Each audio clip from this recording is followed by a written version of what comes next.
గోంగూర chicken రెండు కలిపి ఎలా తయారు చేయాలో మనం వీడియోలో చేద్దాం. కానీ గోంగూరని ఇష్టపడిన వాళ్ళు ఎవరు వండరు.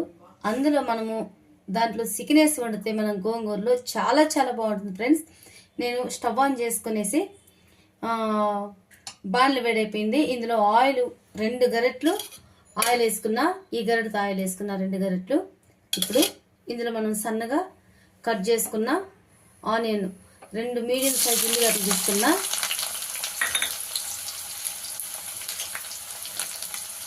ఒక 4 పచ్చిమిర్చి తీసుకున్నా. గోంగూరకి చికెన్కి చాలా కాంబినేషన్ చాలా బాగుంటుంది. మీరు ఇలాగనే ట్రై చేయండి. మనకి ఒక హాఫ్ స్పూను సాల్ట్ వేస్తున్నా. మనకి సాల్ట్ వేసుకున్నట్లయితే మనకి జల్దీ ఫ్రై అయిపోతుంది, టేస్ట్ కూడా మనకు బాగుంటుంది. ఇది మంచి కలర్ వచ్చిన దాకా మనం ఇలాగనే ఫ్రై చేసుకోవాలి. మనకి ఆనియన్ ఈ కలర్ వచ్చింది కదా, ఇప్పుడు మనం అల్లం వెల్లుల్లి పేస్ట్ వేసుకున్నాం. 1 స్పూన్ నిండా అల్లం వెల్లుల్లి పేస్ట్ వేసుకున్నాం. పచ్చి వాసన పోయిందాక మనం అల్లం వెల్లుల్లి పేస్ట్ మనం ఇలా ఫ్రై చేసుకోవాలి. ఇందులో హాఫ్ స్పూను పసుపు వేసుకున్నాం. పచ్చి వాసన పోయిందాక మనము హైలోనే పెట్టేసుకొని స్టవ్ని మనము ఫ్రై చేసుకోవాలి. చక్కగా మనకి ఫ్రై అయిపోయింది అల్లం వెల్లుల్లి పేస్ట్. ఇందులో మనము ఒక చికెన్ వేసేసుకున్నాం. నేను ½ కిలో కన్నా ఇంకొక ½ కిలో 3 పావులు చికెన్ తీసుకున్నాను. ఈ 3 పావుల చికెన్కి మీడియం సైజు 4 కట్లు గోంగూర కట్లు తీసుకున్నా. ఇలా మనము ఒక 2-3 నిమిషాలు ఐలో ఉంచుకొనేసి మూత పెట్టేసుకొనేసి తర్వాత సిమ్ చేసుకున్నాం. 3 నిమిషాలు అయింది. మధ్యలో మనం కలుపుకుంటూ 3 నిమిషాలకు ఒకసారి 2 నిమిషాలకు ఒకసారి మనం కలుపుకుంటూ మూత పెట్టేసుకుంటున్నాము. ఇది మీడియంలో స్టవ్ని పెట్టుకోవాలి. మనకి హై కాకుండా సిమ్ కాకుండా. ఇందులో వాటర్ అంతా చికెన్ కదా, మనకి వాటర్ వస్తుందన్నమాట. వాటర్ వచ్చేసి మనకు ఆయిల్ అంతా పైకి తేలిన దాకా ఇలాగనే మనము మీడియంలో పెట్టుకొని స్టవ్ కుక్ చేసుకుందాం.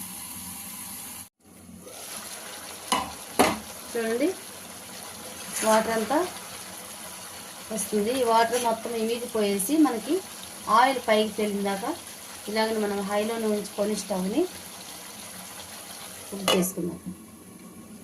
మనం మూత తీసుకున్నాం. చూడండి, ఆయిల్ మనకి ఎంత చక్కగా తేలిందో పైకి. ఇప్పుడు మనము మీడికి సిమ్లో పెట్టేసుకొనేసి గోంగూర సన్నగా తరుక్కున్న గోంగూరని ఇందులో వేసేసుకున్నాం. గోంగూర అంతా మనకి కలపడానికి అవ్వదు కాబట్టి మొత్తం గోంగూర అంతా ఇలా వేసేసుకునేసి మూత పెట్టేసుకోవాలి. అది మనకి ఉడికేకుంది ఇట్లా మొత్తం లోపలికి పోద్ది గోంగూర. మనం మూత పెట్టేసుకున్నాం. మూత తీసుకుందాం.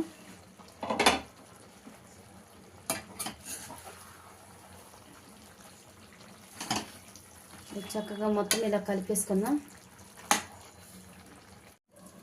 మూత తీసుకుందాం. ఇప్పుడు మనము 1.5 స్పూన్ కారం వేసేసుకుందాం. మనకి గోంగూర పులుపు ఉంది కాబట్టి 1.5 స్పూన్ కారం పడుతుంది. ఇది మొత్తం కలిపేసుకుందాం.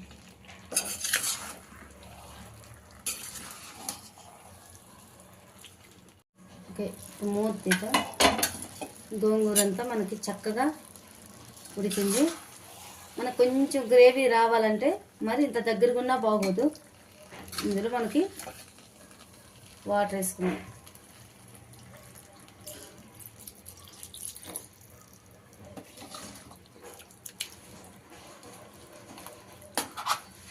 ఇది మొత్తం ఉప్పు కారము అన్నీ చూసుకునేసి ఇప్పుడు మనం మూత పెట్టేసుకుందాం, హైలోనే ఉంచుకుందాం. ఇప్పుడు మనం మూత తీసుకుందాం. 3 నిమిషాలు హైలో పెట్టాను.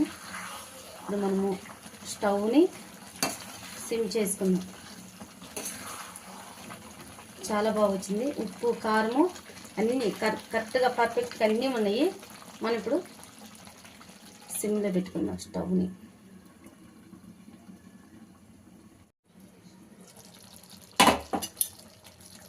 ఆయిల్ మొత్తం ఇలా పైకి తేలింది. కర్రీ మనకు రెడీ అయిపోయింది. పీసెస్ కూడా చక్కగా ఉడికిపోయింది.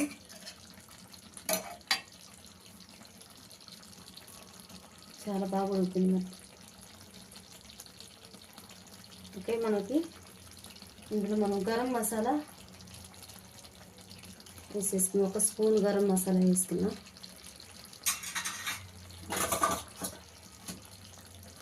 కొత్తిమీర మొత్తం ఇలా కలిపేసుకొని ఒక 2-3 నిమిషాలు మనం మళ్ళీ మీడియంలో స్టవ్ మీడియంలో ఉంచుకుందాం.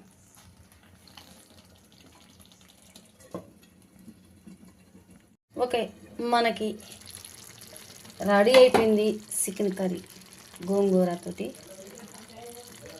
ఇప్పుడు బంద్ చేసేసుకుందాం.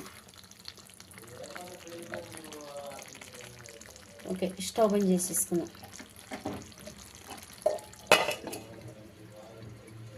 ఓకే ఫ్రెండ్స్, మనకి చికెన్ గోంగూర రెడీ అయిపోయింది. చాలా బాగా వచ్చింది, యామీగా. మీరు కూడా ఇలాగనే ట్రై చేయండి ఫ్రెండ్స్. లైక్ చేయండి, షేర్ చేయండి, సబ్స్క్రైబ్ చేసుకోండి. నా వీడియో మీరు ఫస్ట్ టైం చూస్తున్నట్లయితే సబ్స్క్రైబ్ చేసుకోండి. నేను చేస్తున్న ప్రతి వీడియో కూడా మీకు నోటిఫికేషన్ వస్తుంది. Bye friends.